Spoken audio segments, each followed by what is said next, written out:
Offline এগুলো কি কি মোল্ডে তৈরি করো? কিন্তু তুমি 1.5 কেজি দুধে 1 কেজি ছানা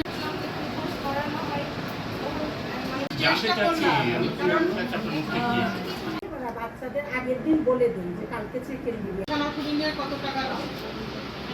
আমি এটা পাই যে আপনার দামে পুডিংটা এটা আর ইনভেস্টমেন্ট আস্তে আস্তে বাড়ছে। আমার বর্তমানে আমি পাঞ্জাবি ছানা পুডিং করতে কতটুকু ছানা দাও কত? এখন আস্তে আস্তে।